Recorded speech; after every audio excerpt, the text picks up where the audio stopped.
I was just in such a dark place that you start to think, why would God love me if I'm this bad of a mom, or if I'm this much of a mess?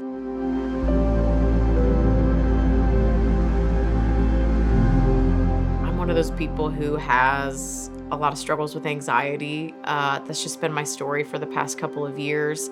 And maybe 7 years ago, I had a bout of depression for a year, and I thought I never want to have to go back to that.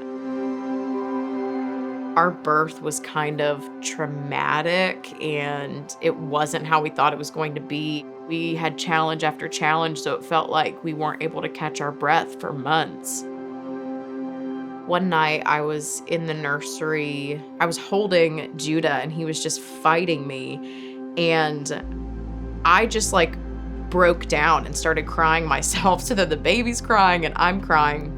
There were times where I was able to maybe put a diaper on a little bit better, or I was able to calm him down when she couldn't.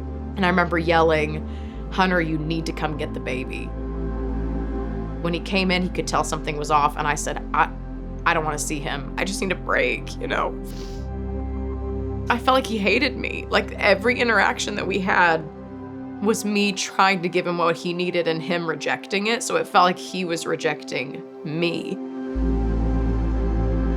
I just felt isolated and alone, and I just heard in my mind, they'd be better off without you. I didn't really know what it meant. I truly just felt like my husband had bonded with the baby, more than I had. I thought maybe he'll like someone else better. And I hate that I took it in as truth, but I was so tired and weak that I don't think I was able to think straight. I had a moment. I tried to get up the courage to say it out loud to my husband because I just wanted to see his reaction. And in a moment when things were a little bit difficult, I just said, well, I think you guys would be better off without me. And he just paused. I think we were at the kitchen table, and I just had to remember telling her, you were listening to the voice of Satan. We get out of this moment by running to the Lord and then clinging tight to each other. It was hard to know who to talk to because I didn't even really have time. My neighbor who lives just down the street is a sweet friend, and she had told me a long time ago that she had dealt with postpartum depression. One day after Judah was born, like I said, because we live 3 houses down from Joy and Hunter, I walk by a lot. As I was sitting talking with Joy, it just became apparent to me she was feeling really overwhelmed. She was stressed. She was down.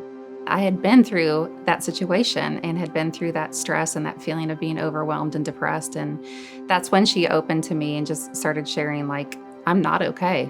I'm not okay. She said something that is ingrained in my brain. She said, I just kept hearing in my mind, they'd be better off without you, which is exactly the wording that I had heard. And her saying that she had experienced that and that she had pushed through it, and she's still his mom and she's doing a great job and she's another working mom, it encouraged me. I have been taking medication and talking to my counselor and talking to trusted friends and family, and I've been talking to the Lord about it, and I'm not over it, but I'm doing so much better. My bad days are fewer and far between, and God's equipped me to be stronger than I thought that I was, and I feel healthier every single day. Because of her willingness to say, I know I'm here, but I want to be there. With the help of the Lord, with the help of counseling, with the love of my family, I'm going to get there. I am so proud of my wife. She's the strongest person I know. The best part of the season I'm in right now is I'm able to find more joy in my little boy. And I didn't have that in the beginning. And I have those days where I feel I'm killing it as his mom. And I didn't have those days before. I'm grateful that working through the postpartum depression and seeking help about it is allowing me to slowly start to enjoy motherhood, which I've always wanted to do, because it's such a gift, and that baby is such a gift. And every time he smiles, I realize that I want to enjoy this as much as I possibly can, because it's not gonna last forever. I just want to soak in the moments, and that means me figuring out how to be as healthy as I can be for him, because I don't want to be fighting lies in my mind. I want to be present in every single moment.